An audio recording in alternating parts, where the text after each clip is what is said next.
इतना अभद्र भाषा का इस्तेमाल। और अगर लोकसभा विधानसभा में एक नियम है, पहली बात तो यह है कि गोबर खानदे हमने बीजेपी में सुने, कहने लगे ये तो सारे भ्रष्टाचार में डूबी होगी। तो ये भी कहना ठेका प्रथा बंद कर दी, एचकेआरएन की तरफ से। एचकेआरएन क्या है?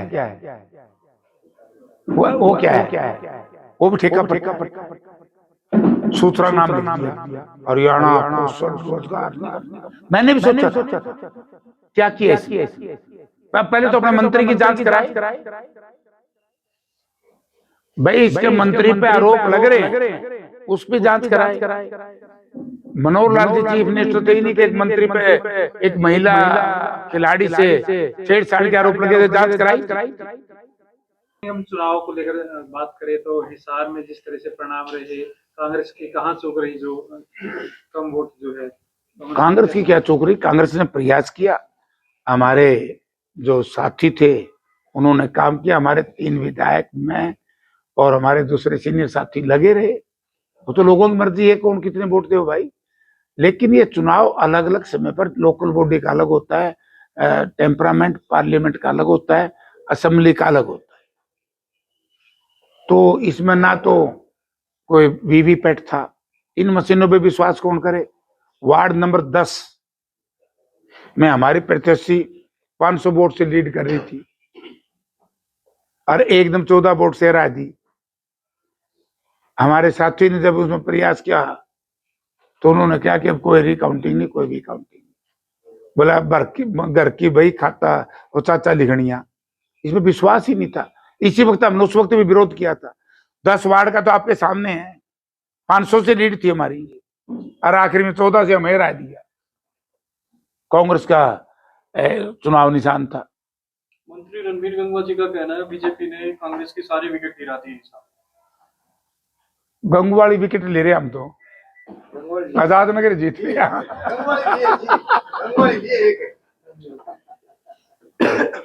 वार्ड नंबर 6 से भी हमारा समर्थक जीत रहा है, वार्ड नंबर 6 में भी। लेकिन बात यह है, इनको क्या कहें, बताए ना, जिनकी उतर की लोही के करेगा कोई। ये तो बेशर्मी पे उतर रहे हैं। इनको पता है कि अब तुम्हारी तीसरी उड़ान है, अब तो तुम्हें जनता के सामने झोंकना ही पड़ेगा। जिस तरह से विधानसभा सत्र में बीजेपी के मंत्री और विधायक आपस में लड़ते नजर आए, भाषा का एक तरह से प्रयोग किया, गोबर शब्द तक जो किया, कैसे देखते हैं? देखिए, मैं 6 बार MP MLA जनता ने बनाया और शायद 89 में, हरियाणा में 89 का कोई MP नहीं है, मैं ही सबसे पुराना ही।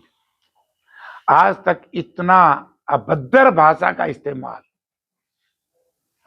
और अगर लोकसभा विधानसभा में एक नियम है, पहली बात तो यह है कि गोबर खानदे हमने बीजेपी में सुने हैं, ये बीजेपी वाले खानदे होंगे भाई, आम जनमानस तो खानदा नहीं।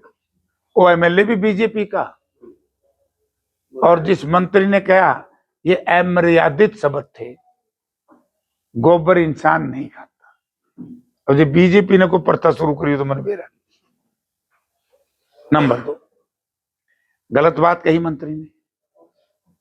उसके बाद जो रामकुमार गौतम जी ने कहा, आरोप लगाया एक मंत्री के ऊपर, फ्लोर ऑफ द हाउस, कि ये पैसे खा गया, सैकड़ों करोड़, मेरे रिश्तेदार से 10 करोड़ रुपए ले लिए, इतने लाख ले ली, जो भी। नियम ये है, अगर ये कहते ना पर्ची ना खर्ची।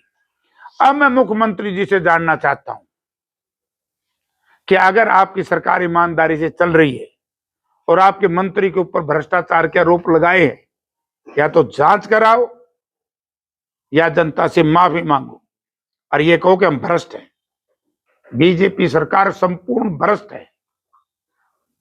जब फ्लोर ऑफ द हाउस कहने लगे तेरा मंत्री भ्रष्ट है, मैं उसमें कहता हूं और ये इसने मानने का तैयार को नहीं। और दोबारा दोहराता हूं कि नौकरियों में जितना पैसा बीजेपी की सरकार में ले रहे, बिना पैसे तो यार कुछ है ही नहीं, संपूर्ण भ्रष्ट सरकार है। इसके विधायक भी कहने लगे, तो थोड़े दिन के बाद मुख्यमंत्री खुद ही कहने लग जाएगा। ये तो सारे भ्रष्टाचार में डूबे हुए। उनका तो ये भी कहना है ठेका प्रथा बंद कर दी, एचकेआरएन की तरफ शिफ्ट कर दी। एचकेआरएन क्या है? वो क्या है? वो भी ठेका प्रथा है। सूत्रा नाम लिख दिया, हरियाणा कौशल रोजगार निगम। मैंने भी सोचा था, वो नाम तो बहुत सुंदर है, लेकिन है वही, नाम बदल दिया और कुछ नहीं किया। वो भी ठेका प्रथा है। अब एचकेआरएन के 5,000 कर्मचारी नहीं हटाए, जो डी ग्रुप की ज्वाइनिंग हुई, इन्होंने तो अपना सर्विस सिक्योरिटी एक्ट भी बनाया था, वो कहां गया? 5,000 कर्मचारी अब कह रहे तुम्हें आगे लगा देंगे। और दूसरा, कितनी लापरवाह सरकार है कि इन्होंने एजुकेशन डिपार्टमेंट में डी ग्रुप में बच्चों को सिलेक्शन कर दी, जहां पर भेजे कॉलेजों में, उनने कह दिया जगह ही नहीं है। आज घर बैठे नौकरी दे रहे हैं बच्चों को सिर्फ वोट लेने के लिए। डी ग्रुप में तो लगा दिए, ए बी सी का क्या होगा?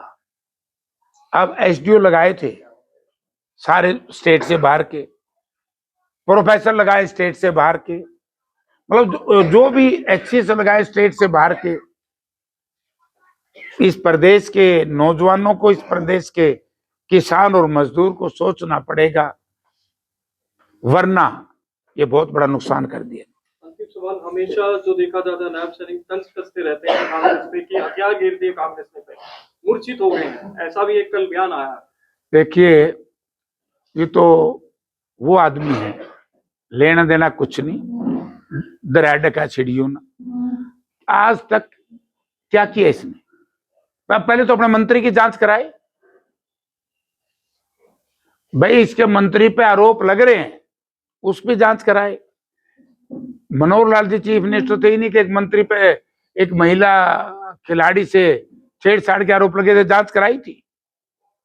भ्रष्ट किस्म के लोग हैं भाजपा की सरकार में, भ्रष्टाचार में डूबी हुई है। तो मुख्यमंत्री तो हंस हंस के टाइम पास करेगा, उसे पल्ले कुछ नहीं बेचारे के। सारा रिमोट कंट्रोल दिल्ली से है, हरियाणा की टोटल सरकार दिल्ली से चल रही है। इनको यही पता नहीं क्या हो रहा है क्या नहीं। जब इनको यही नहीं पता डी ग्रुप में वैकेंसी कितनी है और सिलेक्शन कितनी कर दी, एचकेआरएन की क्यों हटाए जब जगह ही नहीं थी? ए बी सी ग्रुप के लोग कितने रोजगार दिया है? लेकिन भाई बड़ बोल रहे हैं, झूठ बोल रहे हैं। अब इनका बहुत पतन का कारण बीजेपी के विधायक और ये मंत्री बनेंगे। जब जनता सवाल पूछ रही है कि भाई अगर ईमानदार सरकार है तो अपने मंत्री के खिलाफ जांच करा लो। जांच होनी चाहिए कि नहीं, करा लो, पता लग जाएगा कितने के ईमानदार। अरे नायब सैनिक तो बेचारा पल्ला कुछ नहीं है। फ्लोर ऑफ द हाउस जब एलिगेशन लग रहे हैं, क्या देना है?